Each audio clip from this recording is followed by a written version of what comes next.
एक ऐसी finance company जो गोल्ड लोन से लेकर प्रॉपर्टी लोन और यूज्ड कार लोन तक देती है, लेकिन इसके रिलेटेड पार्टी ट्रांजैक्शन और मैनेजमेंट चेंजेस भी चर्चा में बने रहे हैं। दोस्तों, आज उसी कंपनी के बारे में बात करने वाले हैं जिसका नाम है Escom leasing and investment limited.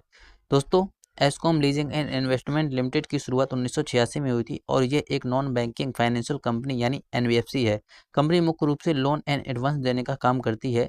यह नॉन सिंथमेटिकली इम्पोर्टेंट और non deposit taking NBFC category में आती है।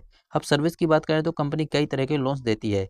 इसमें से शामिल है loan against property, personal loan, gold loan, home renewal loan और प्री ओन्ड कार लोन शामिल है। दोस्तों, कंपनी प्रॉपर्टी वैल्यू का लगभग 50% तक लोन देने का दावा करती है, जबकि यूज्ड कार लोन में व्हीकल वैल्यू का लगभग 80% तक फाइनेंस उपलब्ध कराती है। सबसे दिलचस्प बात यह है कि company interest free gold loan भी ऑफर करती है। अगर रेवेन्यू के ऊपर नजर डालें तो दोस्तों, FY22 में कंपनी की लगभग 99% कमाई फाइनेंशियल एक्टिविटीज से आई थी, यानी पूरा बिजनेस लेंडिंग यानी लोन सर्विस पर आधारित है। अब दोस्तों, रिस्क की बात करें तो यहाँ पर रिस्क समझना इंपॉर्टेंट है।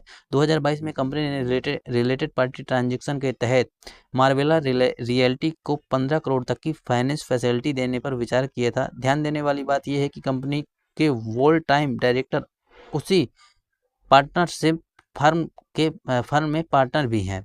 इसके अलावा कंपनी में ऑडिटर और CFO दोनों के चेंजेस भी हुए हैं, जो स्मॉल फाइनेंस कंपनी में इन्वेस्टर्स के लिए एक हाई रिस्क पॉइंट माना जा सकता है। एनबीएफसी बिजनेस में सबसे बड़ा रिस्क होता है लोन रिकवरी और एसेट क्वालिटी का।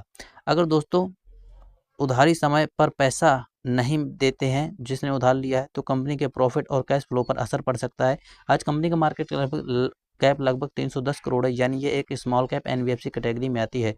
तो दोस्तों, आपको क्या लगता है, एस्कॉम लीजिंग एंड इन्वेस्टमेंट भविष्य में लेंडिंग बिजनेस में तेजी से ग्रो कर सकती है, या फिर रिलेटेड पार्टी एक्सपोजर और क्रेडिट रिस्क आगे चलकर चुनौती बन सकते हैं? कमेंट करके जरूर बताएं। और दोस्तों, किसी भी कंपनी में निवेश करने से पहले खुद की रिसर्च या अपने फाइनेंशियल एडवाइजर से सलाह जरूर लें।